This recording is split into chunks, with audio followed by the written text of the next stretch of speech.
tarde, buenas tardes. Bien, yo voy a intentar hacer una intervención breve porque creo que hoy los especiales protagonistas son sobre todo Sonia y Chus y Jesús.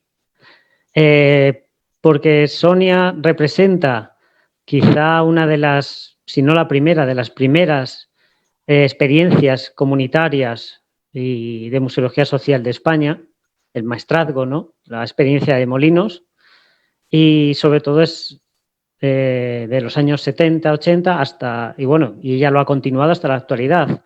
Y Jesús representa quizá esa nueva generación de experiencias comunitarias, el Ecomuseo de la Ponte, la Ponte Ecomuseo, que han surgido en las últimas décadas, ¿no? La experiencia de La Ponte es de 2012. Entonces creo que es interesante la visión que nos presentará Sonia, sobre todo de lo que fue y quizá de lo que sigue siendo, y cómo lo ve una persona como Jesús, que empezó esta trayectoria de la participación comunitaria, por lo menos desde el punto de vista de los ecomuseos, recientemente, ¿no? También da muestras de que sigue viva, ¿no? De alguna forma, no sé si la nueva museología social en España. Con lo cual yo solo voy a hacer un pequeño panorama para quizá las personas que no conozcan cómo llegaron los planteamientos de la nueva museología a España, un poco para ponerles en situación. Y también quizá, como siempre, para reivindicar un poco que, aunque no hemos estado en el foco de los mapas de la museología social a nivel internacional, siempre hemos tenido nuestros momentos, ¿no? de auge. A ver, justo, ¿no? La gran pregunta que se ha planteado siempre, ¿no? Es decir, en España ha existido una nueva museología. Bueno, seguramente las personas han dicho sí, pero poco, ¿no? Por suerte tenemos conectado dos personas que sí que en algún momento han escrito, ¿no? Bastantes cosas, ¿no? Y han reflejado algunas de estas de esos inicios y de esas experiencias, como son Jesús Pedro Lorente, ¿no? Iñaki Díaz Valerdi. Quizá la pregunta es, ¿ha existido esa nueva museología? En la investigación que desarrollé para la tesis doctoral sobre nueva museología y museología social en España, intenté en algún momento sacar aquellos aspectos que a lo largo de la historia de los museos, de la patrimonialización o de la museología en España, quizá tenían un aspecto algo más social, ¿no? Y es verdad que España siempre ha tenido, como el resto de los países, aunque nunca ha estado en esa literatura internacional, bastantes elementos que han apuntado cómo lo social siempre estaba presente en algunas de las experiencias, ¿no? Desde las primeras iniciativas coleccionistas de Pere Afán de Rivera, Felipe de Guevara, ¿no? Incluso las propias academias que intentaban fusionar en ese halo ilustrado, ¿no? Naturaleza y digamos arte o cultura, ¿no? O incluso el proyecto ilustrado de Carlos III que dentro de lo que se ponía el despotismo ilustrado, pues intentaba que fuese algún elemento de difusión, ¿no? Quizá el siglo XIX fue nuestro momento crucial, ¿no? También por la cercanía, en algunos casos, a los planteamientos franceses, ¿no? Es cuando ha empezado a surgir nuestra museología provincial y local, sobre todo a partir de las desamortizaciones de los años 30, 20 y 30, y cuando se crearon aquellas comisiones de monumentos, ¿no? Que sacaron a la luz un patrimonio tremendamente rico, no solo el de la cultura con C mayúscula, sino también el etnográfico, ¿no? La cultura del pueblo. Aquí siempre recordaré las palabras de Serra, ¿no? José Carlos Serra, que hablaba de cómo empezaba a tener mayor protagonismo ese patrimonio desde lo local, ¿no? Que al final era el patrimonio etnográfico. Bueno, aquí era la cita de José Carlos Serra, ¿no? Bien, pero quizá cuando empezamos, por supuesto, a tener planteamientos que se empiezan a acercar al panorama internacional es en el siglo XX.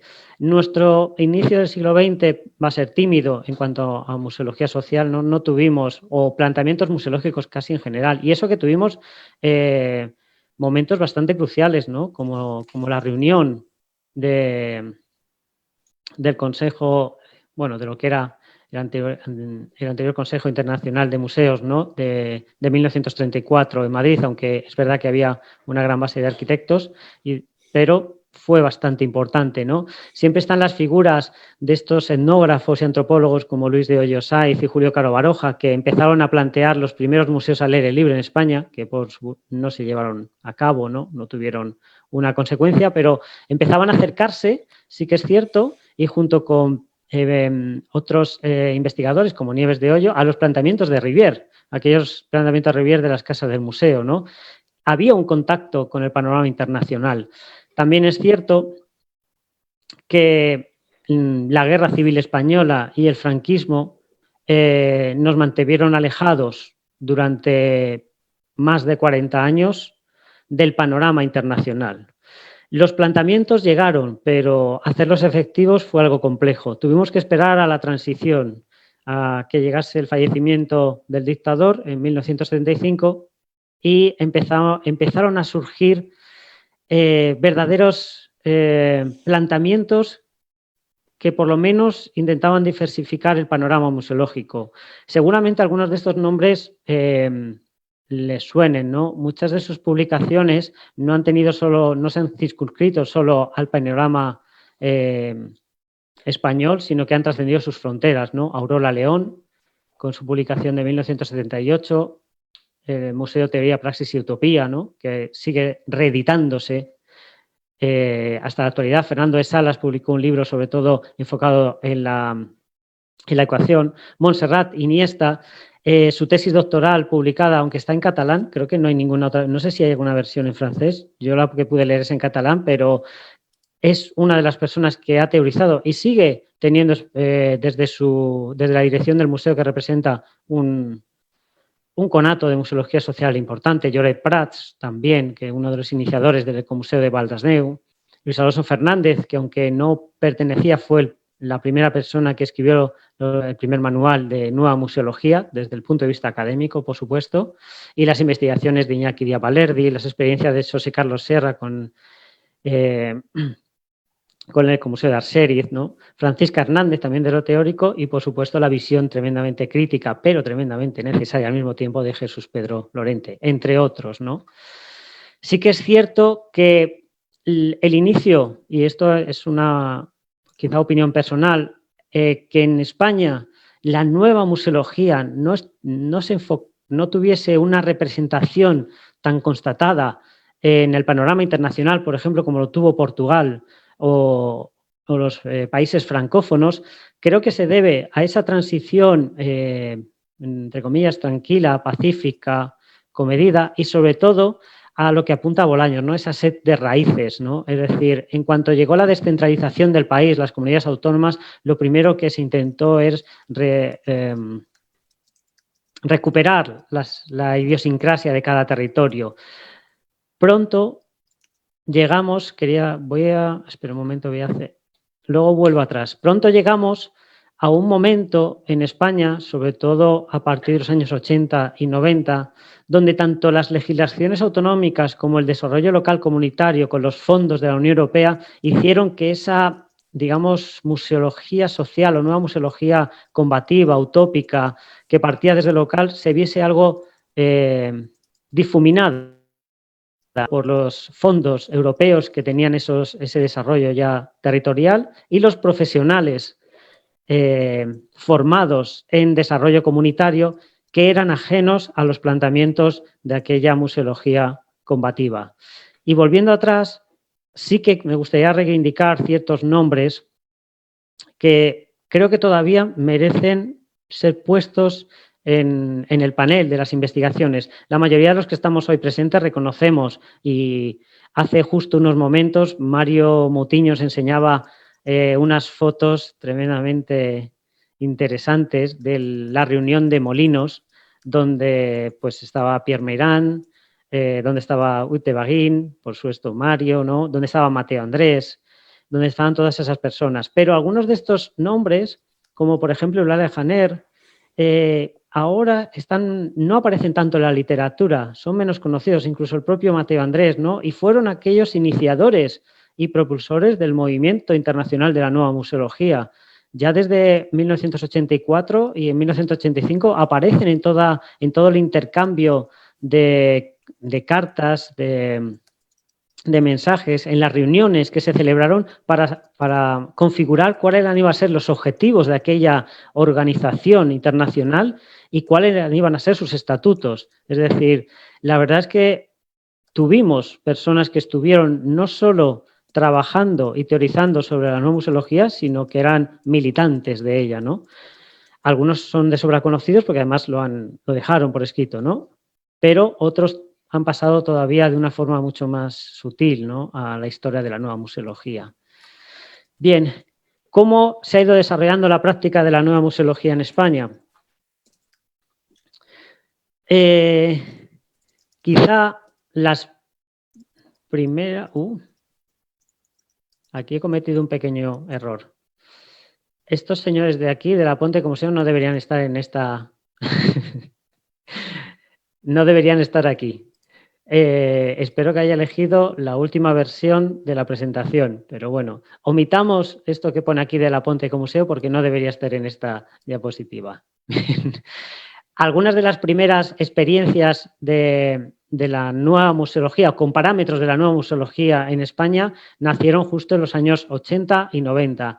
Aquí solo he puesto 4, eliminando a la Ponte, que son el Ecomuseo de Vals d'Aneu, sobre todo de la mano que vino de antropólogos, ¿no? Fue un proceso largo. El proceso, de la verdad, de que el Ecomuseo del Vals d'Aneu empezó a finales de los años 60, antes de la transición, ya con movimientos asociativos. Pero es cierto que los proyectos definitivos llegaron a final de los 70, ¿no?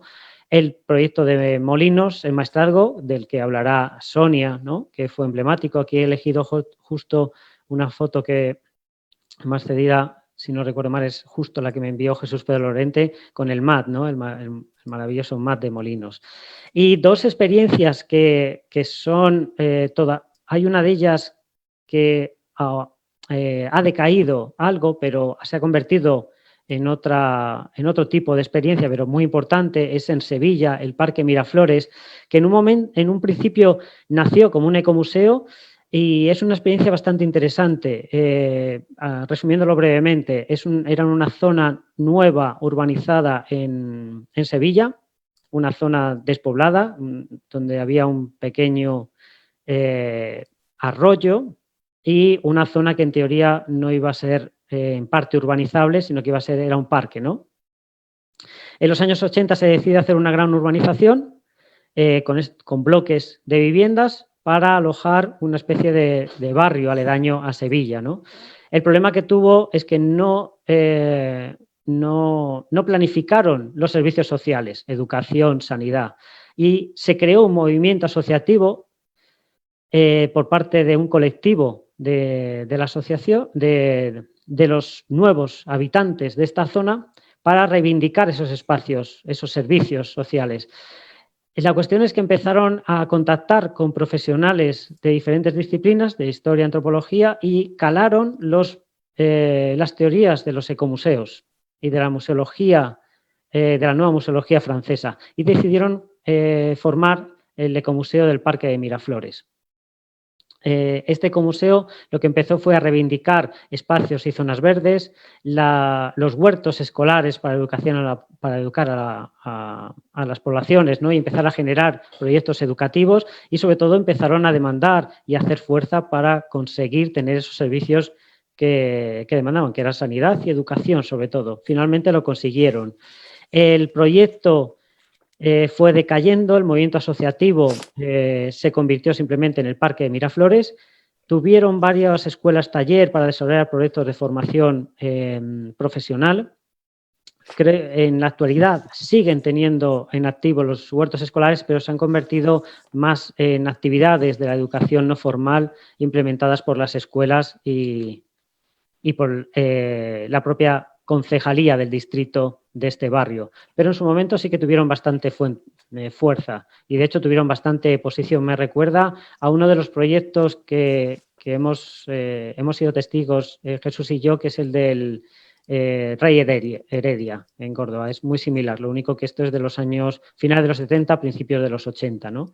Y otra de las experiencias importantes, creo que en España, es el Ecomuseo del Río Caicena, llevado sobre todo y liderado por Nacho, por Ignacio Muñiz, que desarrolló todo un proyecto de ecomuseo y que sigue vigente en una zona de Córdoba, de Priego de Córdoba, en el interior. Es un proyecto muy interesante, justo que fusiona la creación de un museo, digamos, tradicional, pero sobre todo la involucración de toda la población en las diferentes actividades, tanto económicas como culturales o socioculturales. Bien, uno de los elementos que sí que ha nacido en España es esa idea de los ecomuseos. Se han ido generando, sobre todo a partir de los años finales de los 80 y de los 90. Es cierto que, como ha pasado o como teorizaron la mayoría de los creadores de los ecomuseos,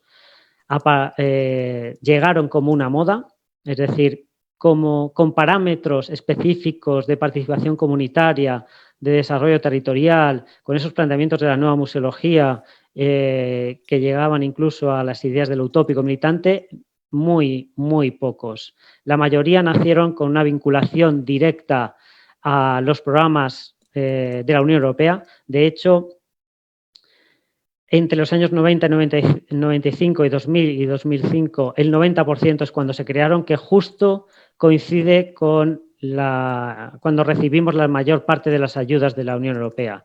La mayoría de ellos, además, están vinculados o estaban vinculados directamente al poder administrativo y municipal, es decir, liderado por un ayuntamiento o por un gobierno político en ese momento, ¿no? El panorama es tremendamente fructífero, es decir, hay más de 100 instituciones de este tipo. Se llaman ecomuseo, corresponden con parámetros de participación e involucración comunitaria, social, dentro de esos parámetros de la nueva museología y museología social. No, muchos de ellos son centros de interpretación, por ejemplo, como el Ecomuseo Fluviarium, Ecomuseo Torrehumos, que por supuesto tienen su cometido social y de difusión de la cultura, pero no tienen una participación y un desarrollo desde abajo hacia arriba, ¿no? El Ecomuseo de Romangordo o el Ecomuseo de Molino del Pintao, ¿no? Algunos que se pueden acercar más, el Ecomuseo de Alma Serrana, que son casi museos con planteamientos, digamos, territoriales, intentando llevar actividades conjuntas con la población. Y luego hay otros que directamente son empresas. Por ejemplo, el Ecomuseo Huerta de Valoria. Es una granja escuela. Cuando estuve entrevistándome con la directora, ella conocía lo que eran los ecomuseos, sabía perfectamente lo que eran, pero en su caso lo que le interesaba era tener la palabra eco y no la de granja escuela para darle mayor propaganda y publicidad, ¿no? Es decir, no es una empresa directamente. Hay otros, como el Ecomuseo de Huerta de Valoria, que quizá a lo mejor luego Iñaki me puede rectificar, el de Artea, ¿no? El Ecomuseo del Caserío Vasco, que yo creo, si no recibí una noticia mala, no sé si ha cerrado, pero era básicamente un restaurante que tenía un museo etnográfico, pero se llamaba Ecomuseo. Muchos ecomuseos, aparte de esto, no son centros de interpretación, sino son museos etnográficos, museos locales, directamente.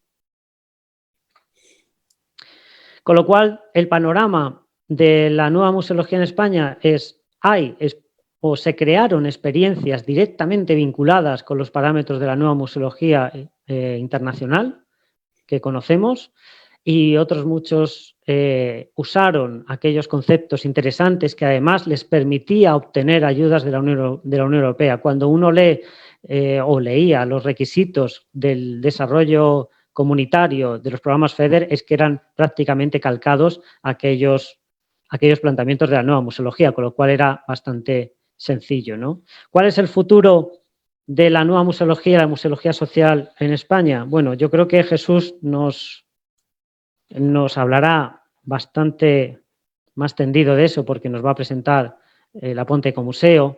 Yo solo he recogido algunas de las últimas experiencias que creo que son tremendamente interesantes. Por supuesto, muchas de ellas no se llaman ecomuseo, muchas de ellas ni siquiera tienen la palabra museo en su título ni en su subtítulo, ¿no?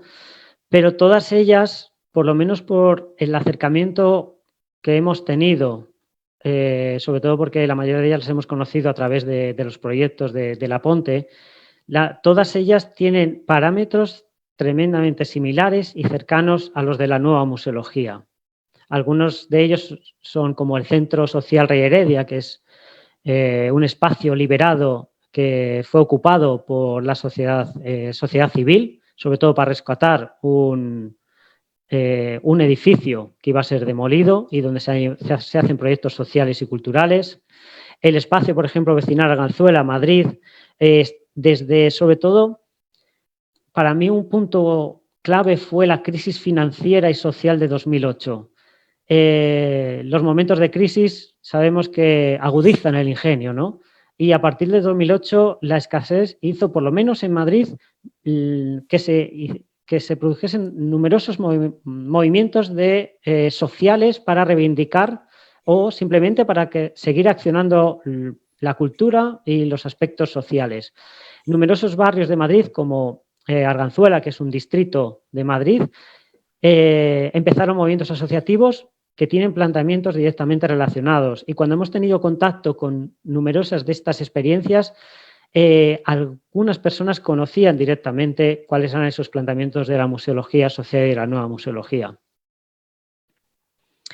Esos planteamientos ya los planteé justo hace unas semanas en el Congreso de Chile y creo que simplemente son algunos directamente que siguen vinculados a aquellos planteamientos de los años 70 y 80 de la nueva museología, ¿no? Como la militancia, la cultura crítica, la utopía, la intención de organización en colectivos, ¿no? Con proyectos propios, ¿no? Una descentralización, pero, por ejemplo, se han elaborado otros, ¿no? Se ha potenciado, como seguramente veremos con Jesús y seguramente con Sonia, el poder de la innovación desde lo social, ¿no? Es decir, la idea de renovarse, de buscar nuevos planteamientos, la idea del desarrollo, que salir de esa triada de desarrollo cultural, social, económico para fomentar quizá lo que denominamos, ¿no? Una empresa social del conocimiento, ¿no? El conocimiento como forma de transformación.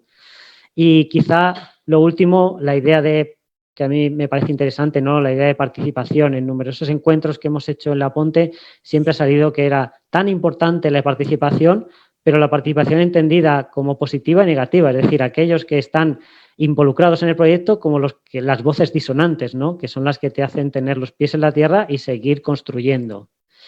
Y no sé si he ido muy rápido, si me he dejado algo en el tintero, pero era un poco plantear, no sé, una historia de 2 siglos, pero sobre todo los últimos 40 años que han sido los interesantes, ¿no? Mi idea es simplemente reivindicar que la nueva museología estuvo presente en España. Es verdad que nuestra situación desde los años 50 no era la propicia y en los años 70 y 80 las condiciones económicas hicieron que la mirada hacia Europa, sobre todo gracias a los fondos FEDER, pues aplacase esa idea de la nueva museología reivindicativa, pero sí que hubo y tuvo bastante renombre y hubo nombres bastante importantes en ella, ¿no? Y siempre ha estado presente, por lo menos desde que yo empecé la investigación y me metí en este mundo. Justo ahora estábamos recordando la reunión de Minón, el taller de Minón de 2007, desde ese momento prácticamente, siempre he visto que ha estado presente hasta el día de hoy. Y con esto cedo la palabra a mis compañeras. Tenía 400 habitantes y 30 y tantos años después ha perdido 100, a pesar de todos los esfuerzos y de todas las ilusiones y de las expectativas creadas. Porque yo creo que el proceso que se llevó a cabo fue ejemplar, fue innovador y fue un modelo de referencia, pero era David contra Goliat y parar el problema de despoblación que sufre el medio rural en España especialmente, pues complicado entonces y lo sigue siendo ahora. Y 30 y tantos años después estamos casi en el punto de inicio y os voy a explicar cómo empieza esta historia en el pueblo de Molinos. ¿Me pasas la imagen? Esto son unas grutas que se descubren en 1961 cuando unos jóvenes de un grupo de espeleología de Barcelona, acompañados de un señor del pueblo, que era también trabajaba con ellos en una empresa automovilística, pues se asoman a un agujero en Molinos buscando a alguna cueva y dan con estas grutas con unas formaciones kársticas muy singulares y lo presentan, como veis, en la Plaza del Pueblo. Fijaros que todavía estamos en el 61, aquello fue todo un acontecimiento. Incluso llevaron las primeras diapositivas, las proyectaron en la plaza y ese esquema de presentación luego se adoptó como una fórmula más dentro de las presentaciones en el tiempo en que la nueva museología se implanta. Estas grutas las dejamos aquí, es 1961 y pasan 20 años sin que suceda nada. Pásame la imagen. Llegamos a los años, al 74, ¿no? La revolución de los claveles, y un par de meses después, en verano, hay un acontecimiento en Teruel que muestra un poco cuál era la situación. Estábamos todavía estamos en dictadura, pero ya hay algunos intentos, ¿no? y algunas ciertas libertades que se habían conquistado. La gente se atreve un poco más y surge una reivindicación, en una especie de renacenza cultural en Aragón, movimiento que incluye desde los intelectuales aragoneses en torno a una revista que se llamaba Andalán, incluye la canción Protesta, que para los españoles conocerán a La Bordeta y es el máximo representante de esa canción Protesta en Aragón, y un sentido del territorio que hasta entonces pues había estado apagado y una nueva pues lo desarrolla, lo sitúa no solo en lo que estaba sucediendo desde el desarrollo, que la población rural se desplazaba hacia los núcleos urbanos y hacia la costa, dejando vacíos los pueblos, sino que esa generación comprometida empieza a preocuparse bastante de lo que estaba sucediendo y reclamar pues, un desarrollo para estos lugares.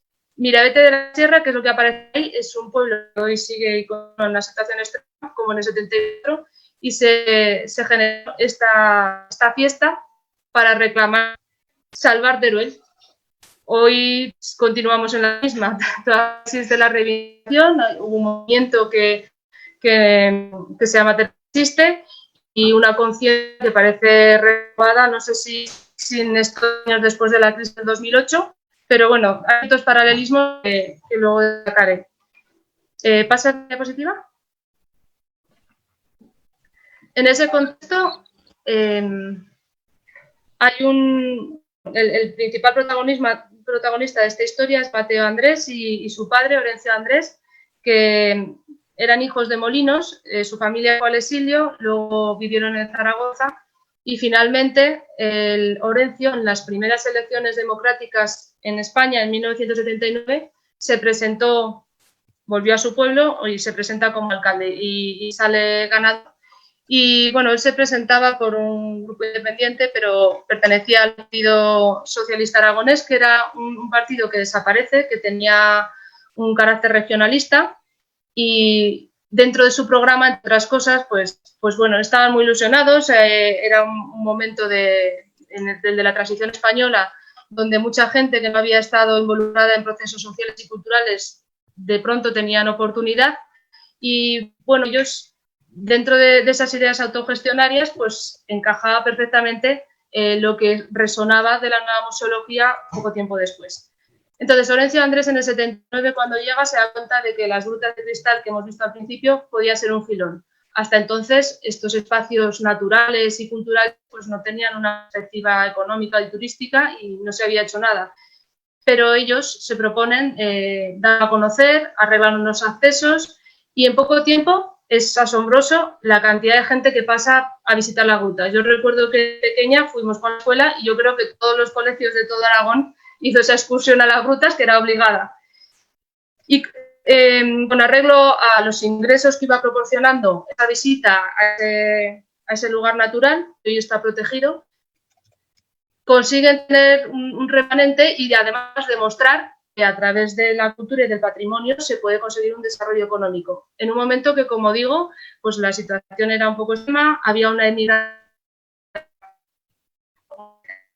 Zaragoza y Valencia, pero en Barcelona se había creado un núcleo de emigrados de Molinos que a veces ya habréis visto todos vosotros, la mayoría, si conocéis estos procesos de museología social o los procesos en los que las asociaciones culturales han llevado a cabo labores de gestión y de recuperación del patrimonio, pues muchas veces los protagonizan, bueno, casi siempre, gente que de dentro de la comunidad, pero que ha tenido una perspectiva o un tiempo que ha estado fuera y ha sentido pues un anhelo, y eso le ha hecho quererse identificar con, o recordar o mantener y valorar de otra manera el patrimonio que han dejado temporalmente atrás. Y eso es lo que sucede en el caso de Molinos.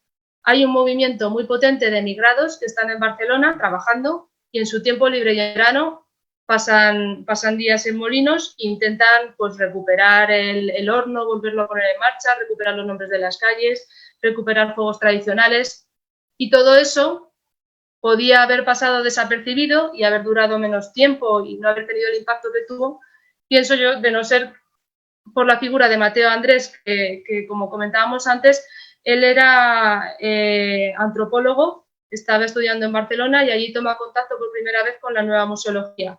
Y se da cuenta de que esa asociación de emigrados barceloneses que él conoce y de la que forma parte está haciendo mucho de lo que plantea la museología.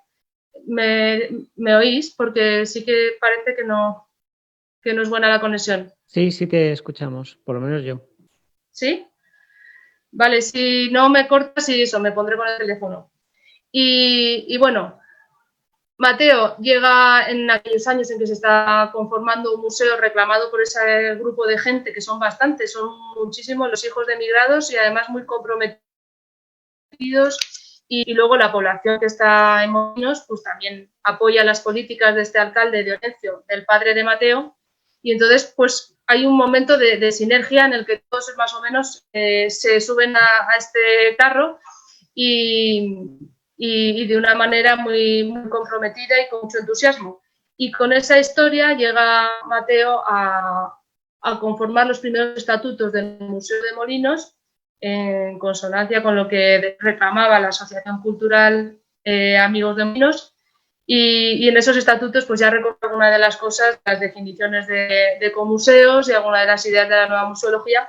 Y como pues eso, tenía una historia que estaba funcionando en su pueblo y él lo sabía, encajaba perfectamente en lo que promovía desde las ideas de la nueva museología, iba al taller de Lisboa pues con la mochila llena de ideas, de ilusiones, y en aquel momento ya entra a la administración del MIN, en momentos de talleres 75, Museo de 93. Y bueno, entre lo que está haciendo la asociación, pues alguna de las iniciativas es recuperar la memoria y la obra de un artista del exilio, Eleuterio Blasco Ferrer, que conforma una colección de arte contemporánea, y entonces en un pueblo pequeño como Molinos, de repente pues el museo puede contar con el prestigio que da esa colección. ¿Si puedes pasar la diapositiva? Esta es la obra del Eleuterio, que pues bueno, era también una persona muy comprometida socialmente, y toda la de él pues refleja ese compromiso obrero, preocupado por los más pobres, que había una figura, el Quijote, el símbolo del estilo, fue para casi todos los que estuvieron en Francia, sobre todo, se convirtió en un icono. Pasa diapositiva. Bueno, aquí está Mateo y espera un momento. En esos años 80, no sé si tú, Mario, no ha cambiado demasiado. Bueno, no lleva barba, pero el aspecto es parecido, ¿no? En ese segundo taller de Lisboa y en ese consejo de administración. Él sigue siempre muy, muy comprometido, muy implicado y estableciendo muchos contactos con todos. Se crea una gran comunidad, sobre todo con franceses, quebequenses y portugueses. Y antes decías, Óscar, que la nueva museología en España, que era una experiencia pionera, y a veces, no sé si a lo mejor Molinos podía haber, o Mateo podía haber buscado esos contactos catalanes, haber invitado en el cuarto más experiencias. Puede ser que conociese alguna, no lo sé, pero sí que la situación no era como en Portugal.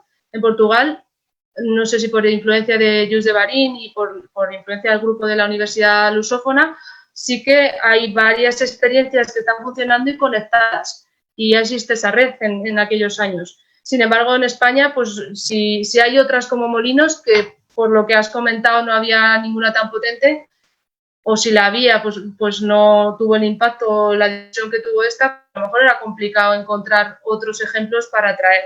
El caso es que en el cuarto taller del MINOM, que vemos ahora, pasa. Estas son las jornadas previas a ese cuarto taller y la he traído porque aparece Carlos Brito. Ya los portugueses y Mairán estuvieron en estas jornadas de calentamiento y al año siguiente se organiza el cuarto taller. En estas ya vemos que está el triángulo, ¿no?, de la nueva museología en su folleto de difusión. Pasa la diapositiva.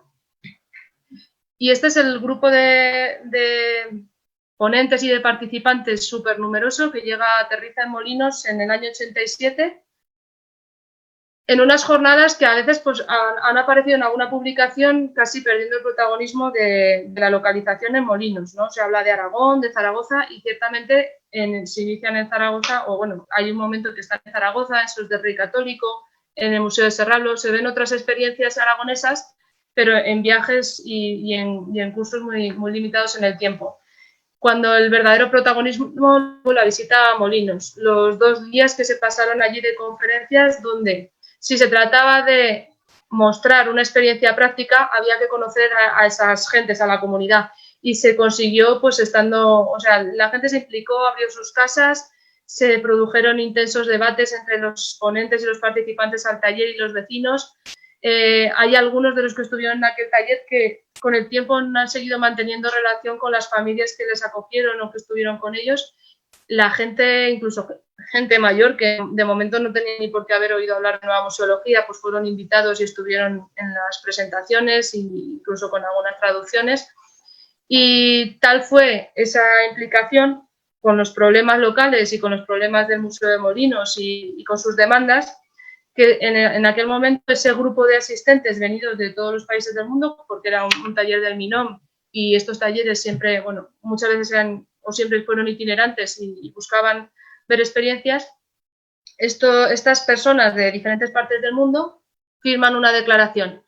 Si puedes pasar la siguiente diapositiva. Esta es una declaración, lo dejamos aquí.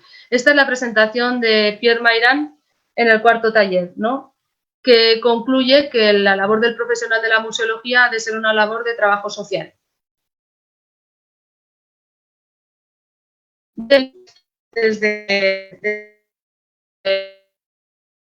los lugares, ¿no? Yo pienso que cualquier cosa ya que desarrollamos, si no tiene el aval, si no lo necesitan, si no les apetece, si no se implica las comunidades y la gente, pierde mucho el sentido de lo que hacemos. Y entonces, desde hace unos años ya me di cuenta de que nuestro esfuerzo ha de ser eso, el convertirnos casi en trabajadores sociales, estar en contacto con la gente y no ir por libre, porque, bueno, justificar un presupuesto haciendo actividad es sencillo, lo difícil es conseguir que lo que haces tenga alguna finalidad y que guste y que sirva para algo. Y eso solo se consigue hablando con las personas. Eso Pierre Mairán ya lo está explicando en esa presentación del cuarto taller, junto a Alfa Marconaré, a Pilar Romero Tejada, que era la presidenta del ICOM en España, y bueno, entre otros ponentes, pues estuvo Mario, René Ribard, Jules de Barín, Felipe Lacouture, Sven Liski, Pierre Gadiver, Miriam Arroyo, no sé, Marmor, Morseré y bueno, muchos otros. A lo mejor me quedo alguno, pero como tengo ahí la lista detrás, pues pasa de diapositiva. Este fue el cartel del taller.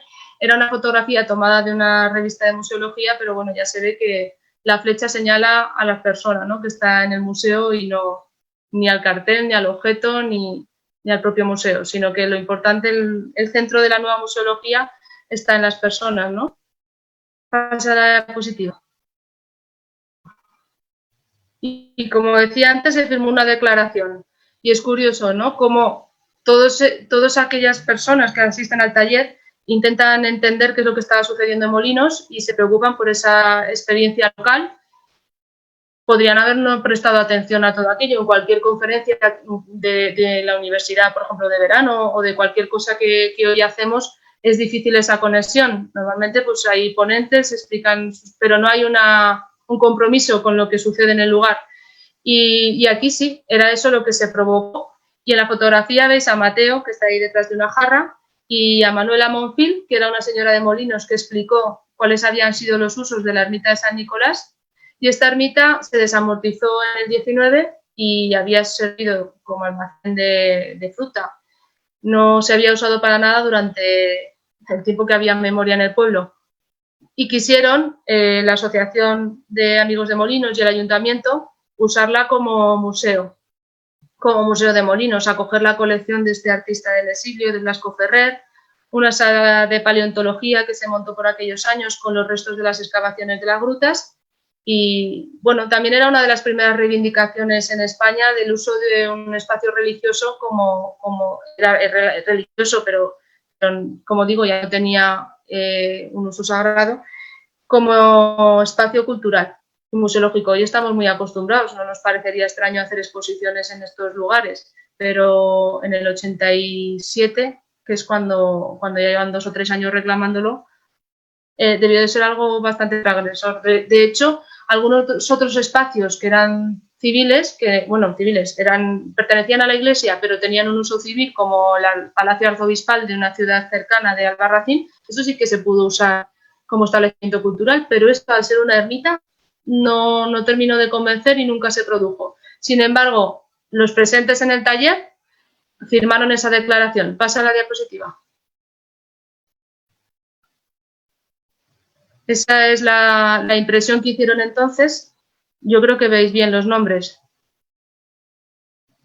Y fijaros que en la declaración lo principal es decir que los especialistas suscritos a la museología comunitaria ofrecen la colaboración al pueblo de Molinos para desarrollar su proceso de equipamiento cultural y apoyan que esa ermita, que es donde se ha producido el taller, sea usada como museo.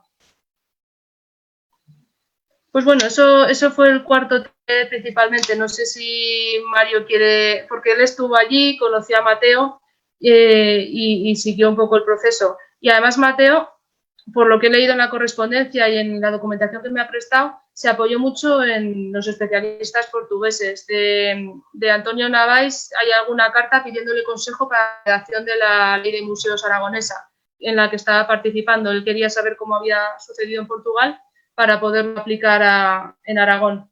Y bueno, también de Carlos Brito, como veíais antes, que estaba invitado a las jornadas de patrimonio.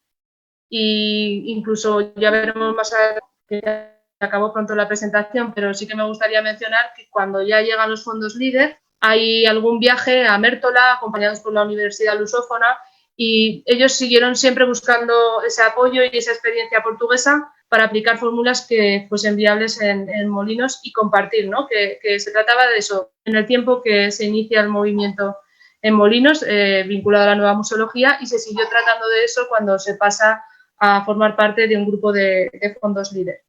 Mario, no sé si quieres participar. Não, obrigado, estou aprendendo. É muito bom. Não, continua, quero ouvir. ¿O querías añadir algo a ese viaje a Molinos? Como antes nos has enseñado algunas fotografías, la verdad que no queda mucha fotografía de aquel momento. Yo solo tenía una, las que nos has enseñado, de verdad que merece la pena, y las incluiré si me lo permites en la investigación. Pasa la diapositiva, Óscar. Se da un salto después de este taller de 1987 y en el 89 se crea en Molinos una de las primeras escuelas taller. Hubo muchas en España, fue un movimiento a partir de las oficinas de empleo muy importante, donde los jóvenes aprendían artesanías, aprendían cantería, carpintería, jardinería. Y en el caso de Molinos se usó para poner en marcha algunas de las ideas que desde el ayuntamiento, desde la asociación y desde el museo querían desarrollar en el pueblo. Por ejemplo, esa restauración de lo que luego sería la sala de exposiciones y el ayuntamiento, ese torreón que hay detrás, y algunas otras dependencias de salas expositivas que se rehabilitan entonces. Claro, si se hubiera podido, la idea era haber arreglado la ermita de San Nicolás, pero como digo, finalmente, a pesar de ser sede de la escuela taller, se cerró y ahí está, igual que la dejaron en aquellos años finales de los 80. Y bueno, esta escuela taller, pasa la diapositiva,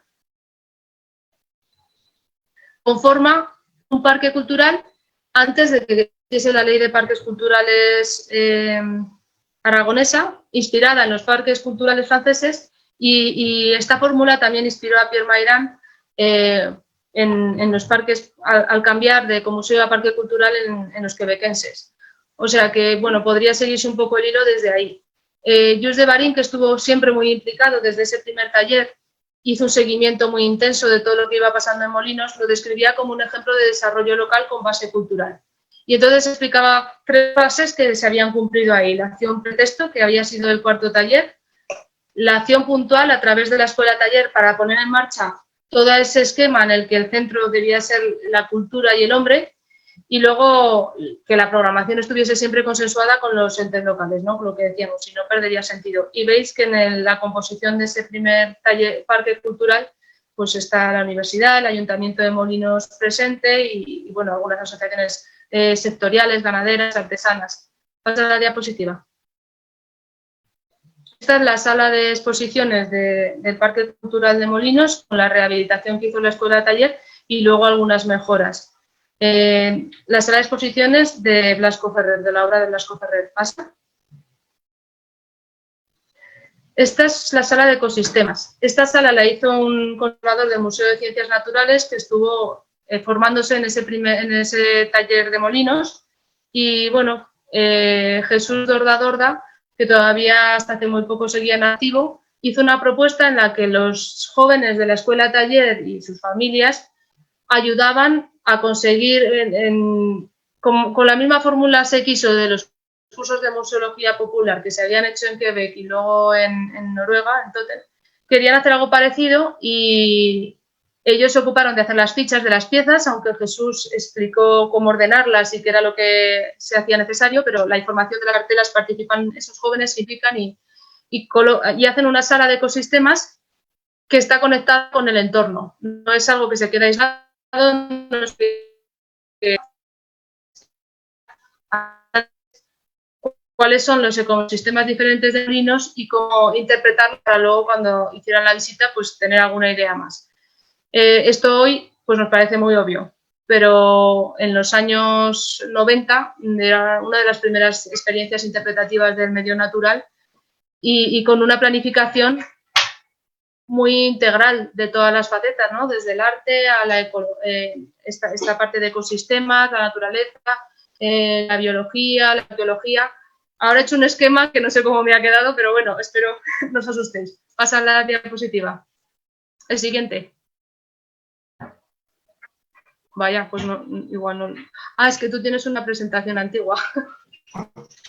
Pues entonces no sé si lo voy a poder hacer. A ver.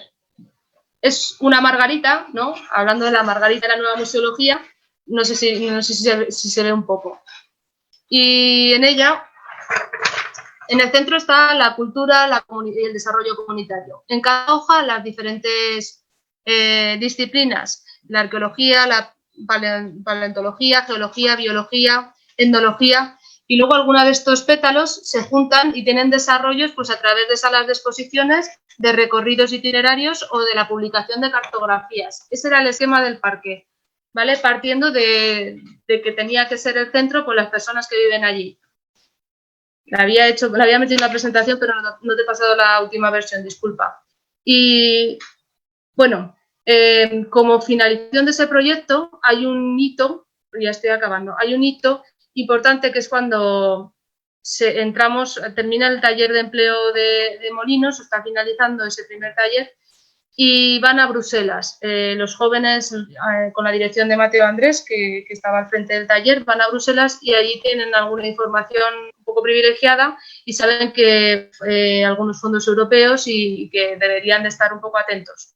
Y entonces en Molinos se crea una asociación para gestionar los fondos LEADER, que se llamaba CDMATE, que se convierte en un centro de innovación y está impulsado principalmente por ese Ayuntamiento de Molinos, que es el que sabe ver la oportunidad, y por asociaciones. Al principio no eran locales porque no existían. Estamos hablando de pueblos donde no había cooperativas, no había asociaciones, habían pasado mucho tiempo pues bastante poco activos y había que movilizar a la gente del entorno. Entonces, esa primera composición de la Junta del CT tiene ese Ayuntamiento de Molinos, pero algunos entes que supralocales, supracomarcales.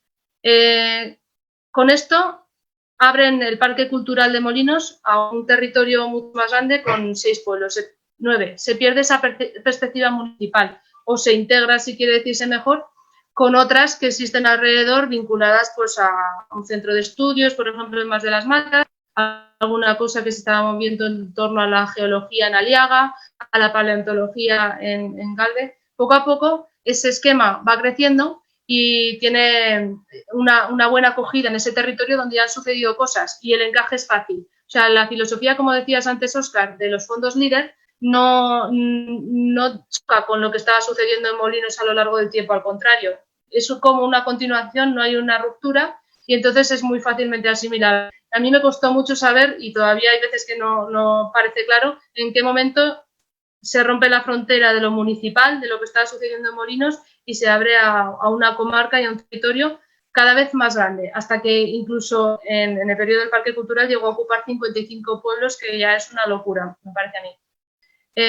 El símbolo de aquel parque cultural y de esa nueva perspectiva de desarrollo rural que se abría con los fondos LEADER, y puede ser este hito, ¿no?, que creó Jules Devarin. Jules Devarin era un artista francés, era marido de Marie-Odile de Bary, que era museóloga, también estuvo en el taller de Molinos, y museóloga francesa. Y bueno, Mateo lo conoce en un viaje a Quebec. Lo hizo en Mali. Y se trataba de un lugar donde recoger las inquietudes artísticas de la comunidad local y que emergiera desde ahí pues algo creativo y comunitario. El segundo en Quebec ya se hace con idea, según él, de crear una red de más. Y el tercero, en esa reunión de Quebec, creo que era un taller del ICOM, donde se conocen Antoine y Mateo, surge la posibilidad de hacer este otro. Y llega en un momento perfecto, porque había asociación de artistas, estaban todavía con la escuela taller trabajando, se estaba renovando el espacio de la plaza, o sea, había muchos cambios en Molinos, o sea, aquello debió de ser ilusionante. Y entonces, para entonces, Antoine ya había incluido en su segundo MAT la idea de crear el humus de la comunidad, lo que la gente podía aportar y crear como una cápsula del tiempo que está en la base del MAT. Y cada uno de los que estaban en el pueblo en unas jornadas europeas que se organizaron por aquellos días, incluso invitando a Jules Devarin, que mandó, aunque no estaba presente, lo que quería aportar, metieron en esa cápsula pues diferentes cosas. Jules mandó una caja de cartón que tenía tierra de Lusigny, que era su lugar de residencia, y la habían dibujado sus niños, sus hijos. ¿Puedes pasar la diapositiva? Y así llegamos ya al final de esta historia, porque creo que si no me voy a comer el tiempo de Jesús. Con la creación de ese centro CDMATE, en 91 veis la composición, que repite la del Parque de Molinos. Y bueno, a partir de los fondos LEADER, el desarrollo va siempre vinculado en estos pueblos al patrimonio cultural, al turismo, a la artesanía, al desarrollo de las industrias agroalimentarias. Y por un lado, yo como conclusión final respecto a este proceso diría que somos herederos de todo aquello, que si hoy hay tanto ADEMA, que hoy el CDMATE se ha convertido en ADEMA, en AUJAMA, tiene otros nombres, pero es lo mismo, como el Parque Cultural que emerge a partir de este proyecto europeo, como la comarca del Maestrazgo, que es la institución para la que yo trabajo, si estamos un poco volcados y comprometidos con el territorio, es porque venimos de toda esta historia desde los años 70 y las autoridades locales y la gente está muy convencida de que son ellos los que tienen que tomar las riendas de su futuro. Eso sí que lo tiene todo este proceso. O sea, es verdad que a lo mejor hemos perdido por el camino la posibilidad de generar asociaciones culturales, movimientos culturales, pero sí que hay mancomunidad turística, asociación turística, de empresarios, de agroalimentarios, sectoriales, y sí que las personas que viven aquí quieren tomar las decisiones. Y eso yo creo que ya ha calado y que será difícil que cambie. Y en ese sentido sí que no sé, es algo, bueno, ya vemos que al final se ha perdido población y esto no es fácil remontarlo, pero yo creo que sí que se ha hecho bien, que no había otra opción desde aquí que se pudiera llevar a cabo probablemente mejor. Y también es verdad que se generan unas expectativas muy altas respecto a nuestras posibilidades de revertir la despoblación y que hoy, 30 años después, hemos visto que no ha sucedido tal como se tenía previsto y que hay una sensación de desencanto en la gente. O sea, las dos cosas. Yo creo que se ha hecho bien, pero bueno, respecto a lo que se había pensado que se podría hacer, pues no se ha llegado a tanto. Y con esto ya, con la última diapositiva, me despido. Estos son los 3 puntos en los que la nueva museología conecta con la metodología LEADER, ¿no? La definición de un territorio que se crea, se sale de lo municipal de Molinos y pasamos al Maestrazgo y la gente se identifica con el nombre y con una historia común.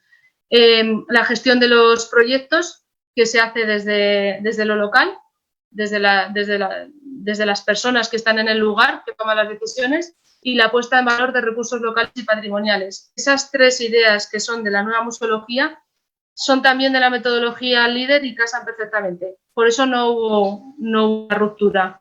Y en la última diapositiva, este es el parque gigantesco, el Parque Maestrazgo, 55 pueblos, y pasa. Y este es el trabajo que desde la comarca desarrollamos, desde el área de patrimonio.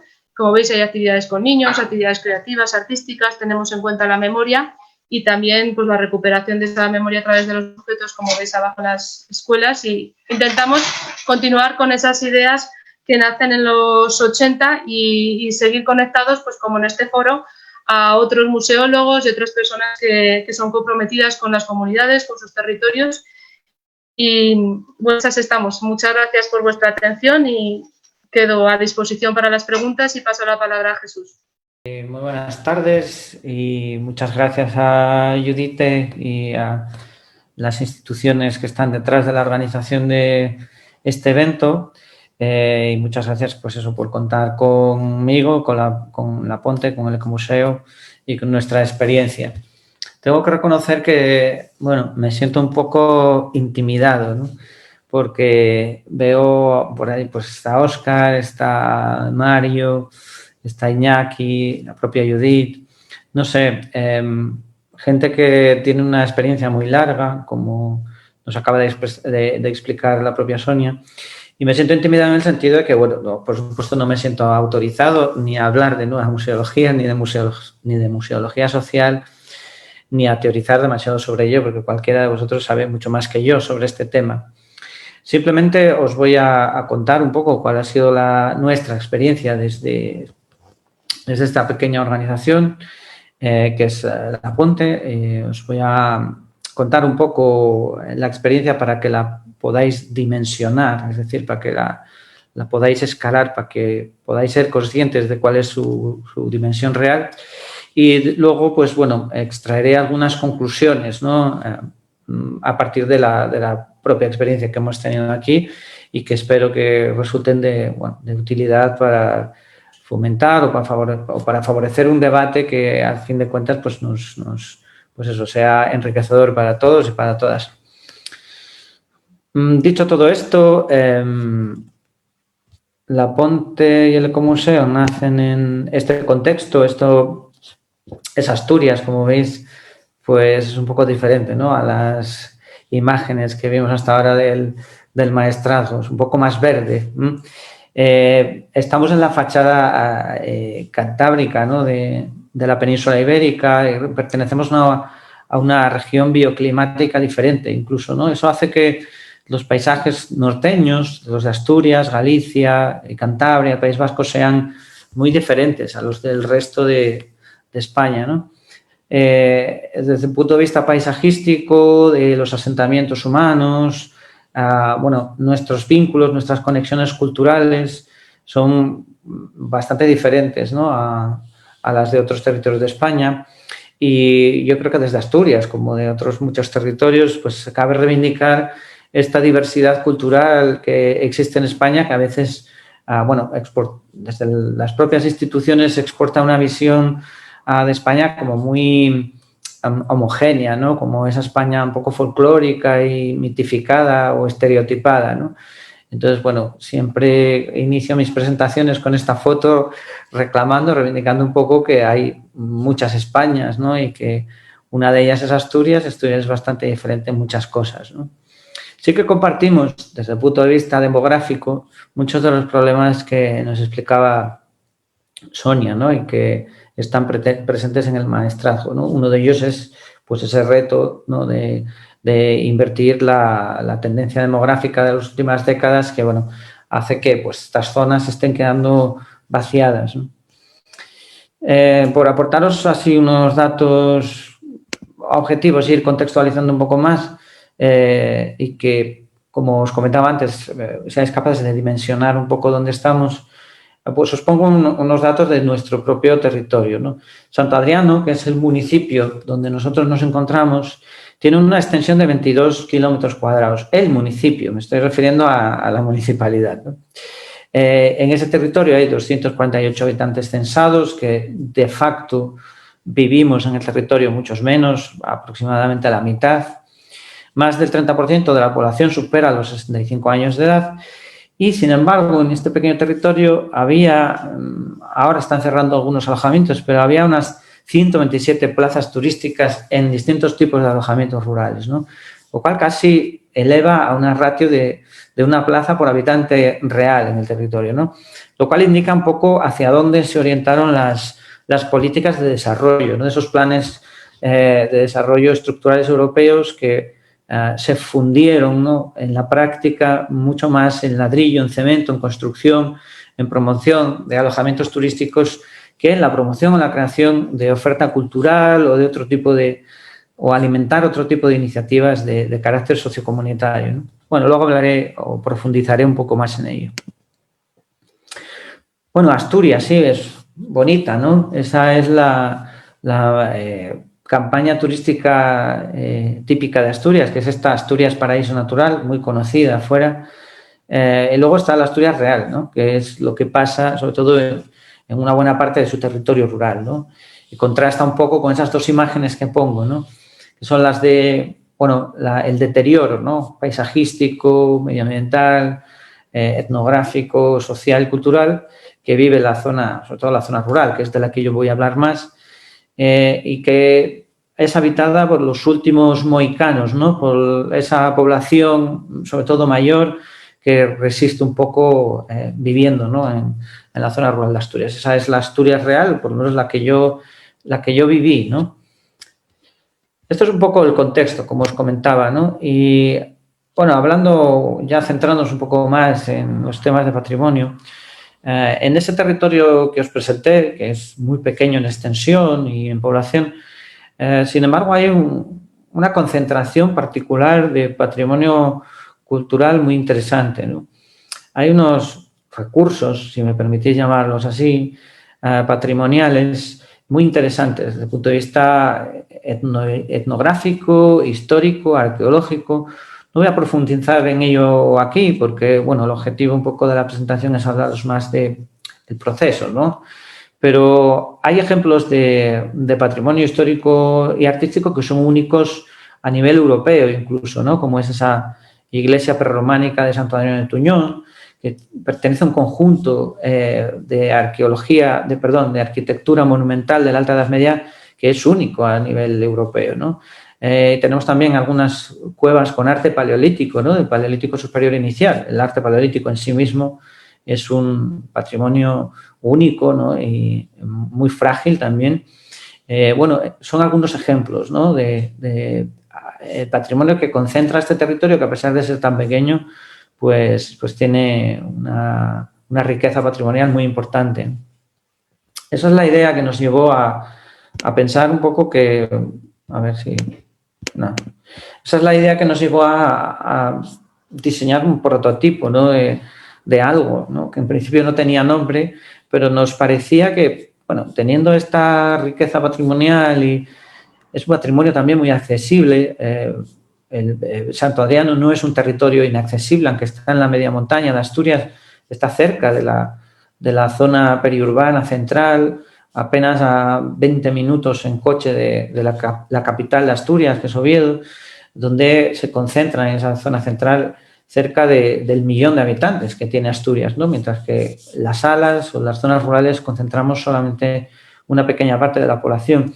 Por tanto, es un territorio accesible, está cerca de las zonas urbanas de Asturias y tiene un patrimonio cultural interesante. Era fácil, ¿no?, hacer esa ecuación asociando o relacionando patrimonio cultural y potencial desarrollo de este territorio a partir de ese patrimonio, ¿no? Lo que pasa es que no siempre funciona esa fórmula, como nos advertía Llorenç Prats en uno de sus trabajos.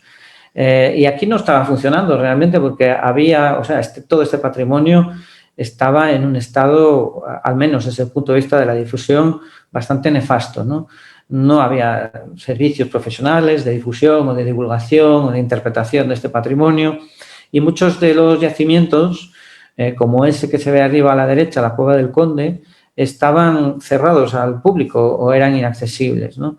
Y además incluso en algunos casos están en un estado de abandono porque algunos de estos sitios son yacimientos arqueológicos cuyas estratigrafías están expuestas y eso implica, pues bueno, una necesidad de conservación que no se estaba cumpliendo, ¿no? Bueno, eso nos lleva a una cuestión muy delicada, ¿no? Y es, ¿qué pasa cuando la administración custodia incumple las propias leyes que esa administración ha promulgado, ¿no? Esa es una situación incómoda desde el punto de vista del activismo, porque te obliga a ir con un discurso a la administración que la incomoda, ¿no? Lo cual te convierte en un actor incómodo ya desde el punto de partida. Da igual el tono que utilices, da igual que te muestres como una persona cordial o dialogante, la administración ya te va a percibir como un problema, porque le estás diciendo a la administración que está incumpliendo la ley. Y esto no gusta demasiado, ¿no? O al menos a los administradores no les gusta que se lo digas, ¿no? En Santo Adriano se estaba incumpliendo la ley. Se incumple la ley porque los BIC, los bienes de interés cultural en España, esto lo digo para los colegas portugueses y brasileños, tienen que abrirse al público por ley, es decir, es preceptiva su apertura, está contemplado tanto en la Ley Marco de Patrimonio Cultural Español de los años 80 como después en las leyes de patrimonio de las comunidades autónomas. Y aquí en Santo Adriano se da la circunstancia, en el territorio del que estoy hablando, se daba la circunstancia de que había varios bienes de interés cultural que no abrían sus puertas al público, ¿no? Y no se podían argumentar razones de conservación para ese cierre. Por tanto, se incumplía la ley en ese sentido. Y también se incumplía en otros sentidos, como en el de la conservación, del que hablé antes, o estos yacimientos, estos lugares con arte rupestre, por ejemplo, ¿no? La ley contempla precisamente que debe haber un seguimiento del estado de conservación de estos lugares, seguimiento que no se hacía, ¿no? Algunos de ellos llevaban cerrados décadas y nunca se había hecho un seguimiento de su estado, ¿no? En uno de ellos, concretamente, el Abrigo de Santo Adriano, en su entorno había un basurero ilegal, es decir, había un vertedero ilegal de basuras en torno a un yacimiento que tiene grabados del Paleolítico Superior inicial, es decir, que podríamos fechar en torno a unos 20.000 años de antigüedad, ¿no? Bueno, esta era la situación que teníamos y, por tanto, bueno, no hicimos otra cosa que reclamar que eso cambiase, ¿no? Ahora bien, la acción o la actitud de la administración en este caso fue la propia, ¿no? Muchas veces de la administración, que es mirar para otro lado, porque a fin de cuentas estás planteando cosas que son incómodas y, bueno, resultó bastante difícil establecer un diálogo con una administración que estaba incumpliendo, ¿no? Insisto, el marco legal y a la que invitábamos, o sea, nosotros nos ofrecíamos a colaborar precisamente para cambiar esa situación, ¿no? Así que decidimos coger la sartén por el mango, como decimos aquí en España, ¿no? Coger la sartén por el mango significa tomar la iniciativa, no esperar a que la administración reaccionase, sino que nosotros mismos pues, nos pusimos a trabajar en la creación de una estructura que entonces no tenía nombre, no sabíamos muy bien cómo denominar aquello que estábamos haciendo, pero que consistía en reclamar desde el propio territorio, desde la propia población que habitamos estos territorios, reclamar una mayor responsabilidad en la gestión de estos bienes, precisamente con el objetivo de que se cumpliese la ley. Es decir, convertirnos en actores destacados, en gestores de ese patrimonio directamente, ¿no? Y para eso necesitamos una infraestructura mínima, organizativa, jurídica, legal, que nos permitiese establecer relaciones jurídicas con la propia administración y con otros actores, y de esa manera pues creamos una simple asociación, jurídicamente una asociación cultural, y a partir de ahí empezamos a trabajar en un proyecto, pero museológico y museográfico, pero no un proyecto al uso, es decir, no un proyecto como se suele hacer, ¿no? Cuando se pone en marcha un proyecto museológico, museográfico, es decir, ahí se diseña un proyecto y después se ejecuta ese proyecto, sino que aquí no había proyecto como tal, es decir, había una serie de ideas que podemos denominar proyectos si queremos, pero no existía un proyecto hecho sobre el papel, sino que lo que íbamos haciendo era un poco sobre la marcha, a partir de las ideas que teníamos, íbamos diseñando, poniendo en marcha o activando cosas, ¿no? De alguna manera íbamos improvisando un poco, ¿no? Enfrentándonos a las situaciones según pues tocaba, ¿no?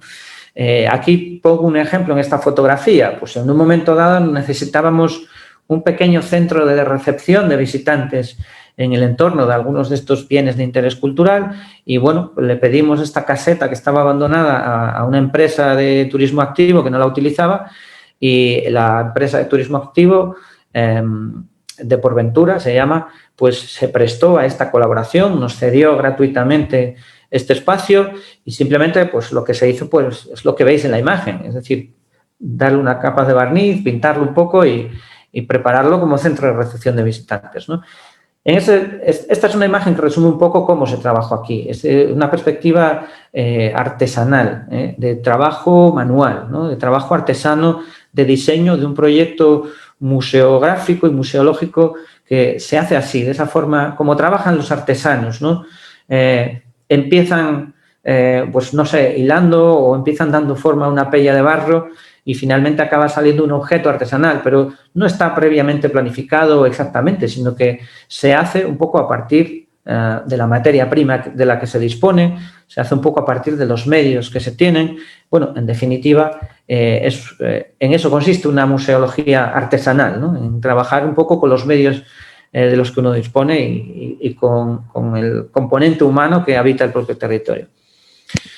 Bueno, así nace la Ponte como Museo. Yo creo que esta diapositiva sobra un poco, simplemente la traje por si acaso asistía público que no supiese exactamente lo que es un ecomuseo. Yo creo que sobra un poco, ¿no?, explicar esto aquí, aunque, bueno, en esta diapositiva se resume simplemente la diferencia que hay entre un ecomuseo y un museo convencional.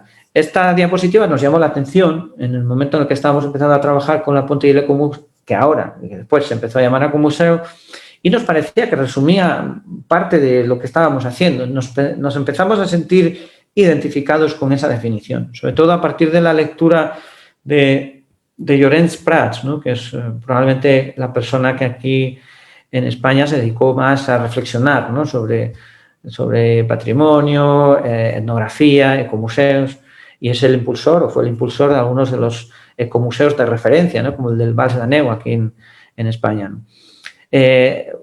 Como vimos que había cierto paralelismo entre las ideas que defendía la nueva museología, la museología social y los ecomuseos, pues decidimos ponerle este nombre, ¿no?, al proyecto que estábamos poniendo en marcha, y lo llamamos Ecomuseo. Esta frase de Barín era un poco la que resumía lo que estábamos haciendo, ¿no? Nos parecía que nos identificábamos mucho con esto, ¿no? Es una acción, el ecomuseo entendido como acción llevada a cabo por una comunidad partiendo de su patrimonio para su propio desarrollo en un sentido amplio, no solo económico, no solo, sino también social, cultural, sociocomunitario. Por tanto, el ecomuseo era primero un proyecto social y luego, además, un proyecto cultural y científico, ¿no? Y exactamente lo que hacíamos encajaba aquí, así que, ¿por qué no llamarnos ecomuseo? Bueno, en esta diapositiva resume un poco todo esto que os acabo de contar. ¿De qué se trataba? De diseñar un prototipo, es decir, una herramienta mancomunada de gestión patrimonial, reclamada desde la propia vecindad, que como objetivo tenía simplemente poner en valor, difundir, investigar diferentes patrimonios culturales, hacer, como decía antes, que se cumpliesen las leyes, llegar a acuerdos para que los diferentes titulares de patrimonio facilitasen el acceso a los bienes que detentan, por ejemplo, de la propia administración pública, ¿no? Que custodiaba entre comillas, ¿no? Algunos de estos BIC. Entonces, había que pedir permiso, autorización a esa administración para que nos cediese la gestión, ¿no? O al menos cediese algunos ámbitos de la gestión, como por ejemplo el del acceso a esos bienes, la divulgación de sus valores, ¿no? O la interpretación de esos bienes. Esto también creíamos que podía permitir la oportunidad de crear oportunidades de desarrollo económico, pero también, como comentaba antes, otros tipos de desarrollo que nos parecían más necesarios, ¿no? Como el social o el cultural, la creación de redes, la creación de tejido asociativo, de espacios de encuentro entre la vecindad, todo eso nos parecía muy importante. Y todo eso nos llevó a definir la Aponte Ecomuseo como una empresa social del conocimiento, ¿no? A partir de la gestión integral de estos recursos busca generar distintos tipos de actividades económicas, de desarrollo, de transferencia, de innovación social, etcétera. Es decir, siempre sin perder ese vínculo, esa conexión con nosotros mismos, ¿no? Bueno, en el caso de la Aponte no se puede perder porque los que vivimos aquí y lo impulsamos seguimos viviendo aquí. Quiere decir, es difícil que se rompa el vínculo local, ¿no? Cuando un proyecto es local y autogestionado. Bueno, la Aponte se puede definir también como un laboratorio. Esa definición nos la aporta nuestro colega Antonio Lafuente, que participó en unas jornadas de patrimonio que empezamos a hacer aquí desde el año 2013, y que trata de aunar tres ámbitos, ¿no? Que son este del social y del activismo, un ámbito de lo económico, porque a fin de cuentas aquí tiene que haber una gestión racional de recursos, ¿no? Por tanto, tiene que haber una economía. Y también hay un ámbito importante al que contribuimos particularmente algunas personas, entre las que me encuentro, que es el científico-tecnológico, por nuestro perfil, etcétera, ¿no? Entonces, eso aporta a la Aponte pues esta cultura del rigor, del método de investigación que viene un poco del ámbito académico, ¿no? Y mantenerse en ese punto central es importante porque en el momento en el que el proyecto se decante hacia uno o hacia otro, pues puede acabar en un proyecto meramente turistificado, como por ejemplo si se decantase solo hacia el ámbito económico, o podría meramente acabar en una reunión vecinal, si acabara solo en esa parte de activismo, o podría convertirse simplemente en un proyecto académico, ¿no? Si acabase siendo solamente, pues eso, ¿no? Un producto académico. Bueno, siempre están esos riesgos presentes y, bueno, intentamos en la medida de lo posible mantener ese equilibrio, aunque no siempre lo es, ¿no? Y en ocasiones la balanza se decanta hacia un lado o hacia otro. El ecomuseo trabaja con un doble enfoque hacia adentro y hacia afuera. Hacia adentro es hacia la propia comunidad local, es decir, prestando servicios o desarrollando actividades en las que la orientación es esa, es decir, están orientadas a la propia comunidad local, ¿no? Aquí pongo algunos ejemplos, como esta exposición colaborativa en la que simplemente pues, se aportaban imágenes que prestaban vecinos y vecinas y son los vecinos y las vecinas los que ponen los contenidos, ¿no? Entonces, fue una experiencia muy interesante de encuentro, fue muy divertida, la verdad que nos lo pasamos bien y hablamos de muchas cosas y, bueno, a fin de cuentas eso es lo importante de este tipo de exposiciones, es decir, el producto, la exposición, en este caso no es el fin es el encuentro. El encuentro fue el fin de la exposición. Después queda una exposición que es más o menos interesante, que aporta datos más o menos relevantes, pero lo verdaderamente importante es el encuentro, ¿no? Este es otro ejemplo, es un taller de memoria que se hace en colaboración con el Ayuntamiento de Sant Adriano y que consiste en esto, básicamente, en que mujeres, hombres de edad avanzada, ya sabéis que ya lo expliqué antes, ¿no? Una parte importante de la población del municipio es mayor de 65 años y es uno de los objetivos, ¿no?, del trabajo del Ecomuseo. Y también son repositorio de la memoria, ¿no? Yo creo que eso es un trabajo fundamental de cualquier ecomuseo. Entonces, siempre intentamos que haya algún taller o algún tipo de trabajo o dinámica en la que la memoria esté presente, ¿no? Y la recopilación de memoria esté presente. A veces se hace a través de la fotografía, a veces se hace a través de otro tipo de dinámicas. En este caso, lo que se trabajaba era el papel de la mujer como responsable de la salud en la comunidad campesina tradicional, ¿no? Antes de, bueno, de la llegada de los médicos, de la llegada de los cuidadores profesionales, sobre todo las mujeres las que se encargaban del cuidado de la salud, y un poco en este taller se trabajaba esa temática, ¿no? Simplemente como ejemplo, ¿no? Se hacen encuentros, se hacen presentaciones de libros. Esta es una foto de la antigua sede que teníamos y ahí, pues bueno, simplemente hay una presentación de una revista, pues bueno, alguna fiesta como esta en la que nos dieron un premio y bueno, pues todas estas cosas, ¿no? Y se trabaja también hacia afuera. ¿Qué es esto de trabajar hacia afuera? Pues conectando, digamos, el trabajo del ecomuseo con colectivos que no habitan el territorio, ¿no? Que pueden ser colectivos que visitan el territorio o pueden ser colectivos a los que les llega información sobre la Ponte, aunque no estén en el territorio, como podéis ser ahora mismo vosotras y vosotros, ¿no? Ese trabajo hacia afuera consiste, pues, en hacer itinerarios interpretativos, como en este, en el que se hace una interpretación de paisaje, ¿no? A un turismo que viene muy despistado a Asturias, porque viene con una imagen muy distorsionada, ¿no?, de lo que es el paisaje cultural de Asturias, ¿no? Y aquí, en estos itinerarios, se reivindica o se reclama precisamente esa característica del paisaje, ¿eh? El paisaje de Asturias es principalmente un paisaje cultural y no natural, como vende un poco la propaganda turística de Asturias. Bueno, e innumerables tipos de actividades de interpretación de patrimonio, ¿no? De distintos tipos de patrimonio, histórico, arqueológico, etnográfico, etcétera. Se hacen encuentros como este de Rural Experimenta, que fue muy pionero porque es el primer laboratorio de innovación ciudadana, de experimentación e innovación ciudadana que se hace en el medio rural en España.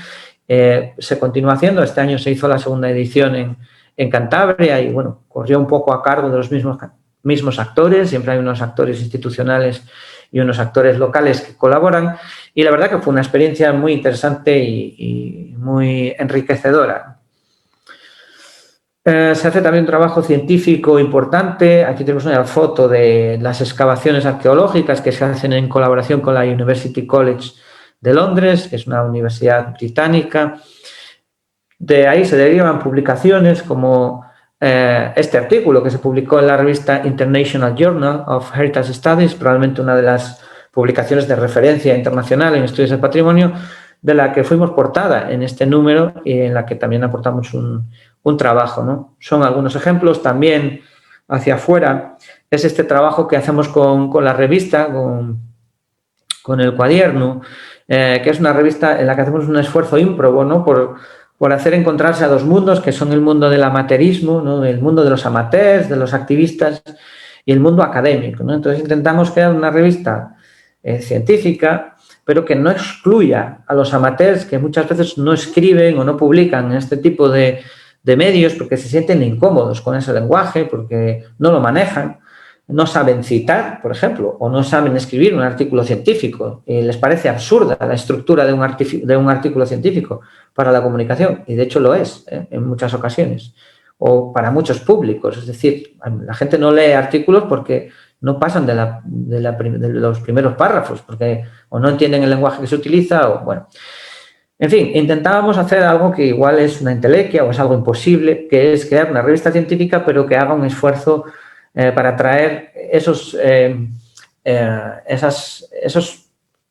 amateurs que, si no, van a publicar sus contenidos en un blog pseudocientífico o van a caer fuera del circuito de la ciencia, y yo creo que la ciencia tiene un problema con eso. Es decir, la ciencia tiene que reencontrarse con el amateurismo, ¿no? Y no olvidarse de que la ciencia nació gracias a los amateurs, ¿no? Y a veces parece que nos olvidamos de eso. Bueno, con el cuaderno intentamos hacer ese trabajo, publicar cosas locales, pero también ser una plataforma para que colegas de América Latina publiquen en España y para que haya una revista que trate estos temas, ¿no? De museología social, que en España no hay ninguna que esté especializada, digamos, ¿no? en museología social. Y bueno, intentamos un poco rellenar ese hueco, ¿no? Eso fue surgiendo con el tiempo, ¿no? Y bueno, el cuaderno es una revista que está indexada en todas esas bases de datos que os pongo ahí y, por tanto, pues cumple, digamos, con todos los estándares de las revistas científicas, ¿no?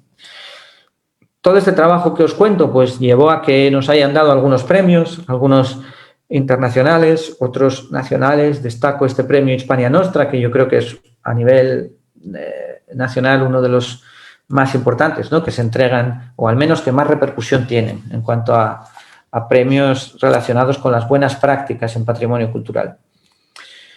Y para dimensionar un poco económicamente, os diré que el presupuesto de 2019 del Ecomuseo estuvo en torno a unos 35.000 euros, ¿no?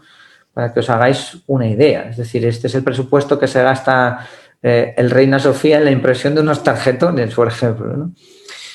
Bueno, pero con eso conseguimos hacer 8 contratos laborales en distintos proyectos. Por desgracia, estos contratos laborales no son permanentes, son contratos a proyecto, ¿no? Es decir, pues cuando se desarrolla alguna acción se contrata más gente. Sí que es cierto que hasta la pandemia conseguimos mantener un contrato al menos a media jornada casi todo el tiempo, casi todos estos años, ¿no?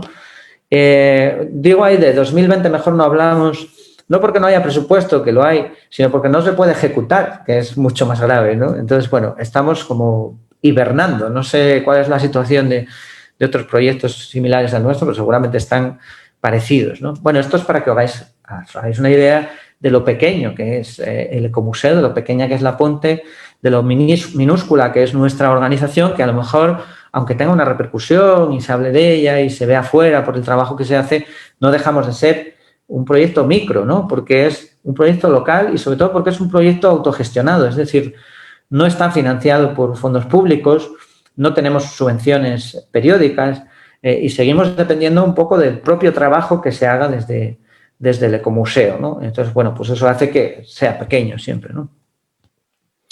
Bueno, ¿y qué valoración hacemos entonces, llegados a este punto? ¿Somos optimistas? ¿Somos pesimistas? ¿El vaso está medio lleno o está medio vacío? Yo creo que hay argumentos en ambos sentidos. Hay, evidentemente, a lo largo de toda esta exposición, vosotras mismas pudisteis ver que hay argumentos para pensar que la Ponte del Ecomuseo es un proyecto muy fructífero, que aportó cosas súper interesantes, ¿no? Como la propia edición de la revista Cuaderno, o las excavaciones arqueológicas, este trabajo de apertura de bienes patrimoniales. Conseguimos que durante unos pocos años, al menos en Santander, se haya cumplido la ley de patrimonio, ¿no? Del Principado de Asturias. Yo creo que esos son logros evidentes, ¿no?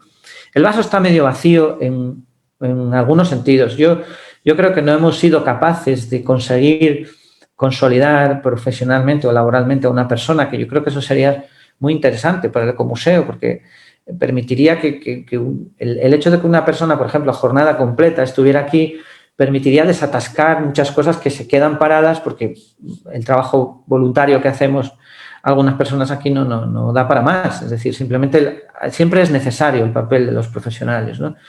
Y lo cierto es que como proyecto autogestionado, el hecho de ser un proyecto autogestionado te impone muchos límites, ¿no? Te da libertad, pero te impone muchos límites. Y uno de ellos es el económico. Luego voy a hablar de ello, ¿no? Bueno, también está la perspectiva Twitter, ¿eh? Es decir, el vaso, por el mero hecho de existir, ofende a alguna gente. La Ponte y el Ecomuseo, por el mero hecho de existir, es ofensivo para muchos actores institucionales, ¿no? Porque nos perciben como una amenaza, como un riesgo, precisamente porque hay personas como yo que cuentan las cosas que estoy contando aquí hoy, ¿eh? Y eso, pues bueno, siempre es percibido como una amenaza por algunas personas o por algunos actores institucionales. Vamos a ir haciendo una valoración de esto y ya termino, ¿eh? Problemas, ventajas y desventajas que yo veo a partir de la experiencia que yo tuve, ¿no? Desde aquí, ¿no? Esta es una perspectiva ya muy personal. Bueno, una de las ventajas potentes, ¿no?, de estos proyectos es la independencia de los agentes políticos. Es decir, el poder hablar siempre, decir lo que te dé la gana. Aquí no recibimos dinero en ningún sitio, no tenemos carnet de ningún partido, no somos parientes del alcalde del pueblo, ni tenemos vinculación de ninguna naturaleza. Por tanto, tenemos total libertad para hablar de todo el proceso y eso yo creo que es interesante, porque, entre otras cosas, se pueden hacer reflexiones de carácter etnográfico, introspectivas, que permiten mostrar de forma cruda cuál es la realidad, pues eso, de los marcos legales, de si se cumplen o no se cumplen, de cómo las propias administraciones a veces los incumplen, en qué queda eso que llaman participación ciudadana, porque se apela a ello, pero luego en realidad no existe interés real en que haya una participación ciudadana, ¿no? Todas estas cosas las puedo decir yo porque seguimos siendo un actor independiente, ¿no?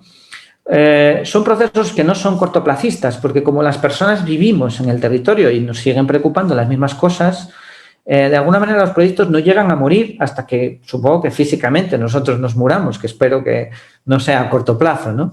Y eso hace que los proyectos se mantengan vivos, ¿no? Porque son proyectos a los que estamos vinculados las personas que vivimos en el territorio y, por lo tanto, siempre estamos ahí dando guerra, ¿no? Como responden a demandas nuestras de los propios habitantes locales, pues suelen contar con un apoyo comunitario o implican de una manera u otra activamente a la población, ¿no? Esto es muy difícil, sobre todo en poblaciones de edad avanzada, pero siempre de una manera u otra intentamos hacerlo a través de distintos proyectos. Y problematizamos, es decir, no aportamos un mensaje ingenuo de relaciones, causa-efecto, desarrollo, patrimonio, todas estas cosas, sino que problematizamos, es decir, hacemos visibles conflictos que hay en el territorio, problemas que pueden surgir a partir de la puesta en marcha, por ejemplo, de proyectos turísticos, hablamos de los problemas que implica la gentrificación de los territorios. Bueno, muchas veces planteamos más el problema que una solución, pero es que el planteamiento correcto del problema es un paso importante para llegar a una posible solución, ¿no? Desventajas que le veo a estos proyectos micro. Bueno, no tenemos financiación estable o no aspiramos a ella, evidentemente, ¿no? Tenemos un escaso apoyo institucional. ¿Cómo nos van a apoyar las instituciones si andamos diciendo las cosas que andamos diciendo, ¿no? Y eso implica una sostenibilidad compleja, ¿eh? Las actuaciones son muy limitadas en escala, aunque bueno, aquí mira, con el proyecto de La Ponte, pues demostramos que alcanzamos, ¿no?, a tener un impacto incluso internacional, al menos llamamos la atención, ¿no? Hacemos bastante ruido. A veces esas acciones son temporales, no se pueden sostener en el tiempo y tenemos una importante debilidad e inseguridad jurídica porque somos la pieza débil de esta lucha, ¿no?, que a veces, pues, por ejemplo, las administraciones nos pasan por encima permanentemente, ¿no? Y en ese sentido es bastante injusto, ¿no?, sentir esa fuerza arrolladora que te lleva por delante y muchas veces no puedes hacer nada porque es el lado débil, ¿no? Bueno, lo que te queda es esto, ¿no?, que estoy haciendo yo aquí, que es protestar y seguir reivindicando. En definitiva, para concluir, esta es la última diapositiva, creo que nuestros modelos, a pesar de sus ventajas, inconvenientes, que traté de exponer aquí de forma ordenada, contribuyen en cualquier caso a estas cosas, ¿no?, que reivindico. Yo creo que contribuimos a esto. Primero, a equilibrar los modelos de desarrollo poniendo delante los intereses de las comunidades locales. Frenarlos, más que frenar, al menos matizar los impulsos gentrificadores del turismo como monocultivo, ¿no? En este territorio en el que vivimos estamos siendo un poco víctimas de esos procesos y al menos hay algunas personas o algunos actores que llamamos la atención sobre los riesgos que implican esos procesos, ¿no? Y que planteamos algunas alternativas o otros modelos de desarrollo que sí pueden responder a modelos más sostenibles, ¿no?, de desarrollo y que no se orientan hacia un monocultivo turístico. Al menos estamos poniendo el grito en el cielo o advirtiendo sobre esos riesgos. además de proponiendo alternativas. Reclamamos diferentes tipos de patrimonios, no solo esos patrimonios, llamémoslos oficiales, ¿no? Como el patrimonio histórico-artístico, los bienes que están inventariados, los bienes que están declarados bienes de interés cultural, sino que reclamamos pues esas memorias o esos patrimonios menores, raros, olvidados o problemáticos, como el patrimonio de la guerra civil. En fin, reclamamos que el patrimonio sea un espacio de discusión y de conflicto, ¿por qué no? Y de visibilidad de esos conflictos y de las tensiones. Reclamamos derechos de uso, de puesta en valor, ensanchando las prácticas democráticas en el terreno del patrimonio, ¿no? En esta lucha, por ejemplo, que planteaba frente a la Administración por gestionar de manera más local los bienes, no hacemos otra cosa que reclamar un ensanchamiento de las prácticas democráticas y no hacemos otra cosa que dotar de contenido ese concepto tan vacío a veces de contenido que es el de participación, sobre todo cuando lo utilizan las administraciones, es cuando se vacía de contenido. No solo los tecnócratas tienen que decidir, ese es uno de los problemas que tenemos precisamente con el patrimonio local y con la gestión del patrimonio local. La gente que vive en los territorios queremos decidir sobre eso, ¿no? Contribuimos mínimamente, aunque sea al desarrollo local, cultural y comunitario, ¿no?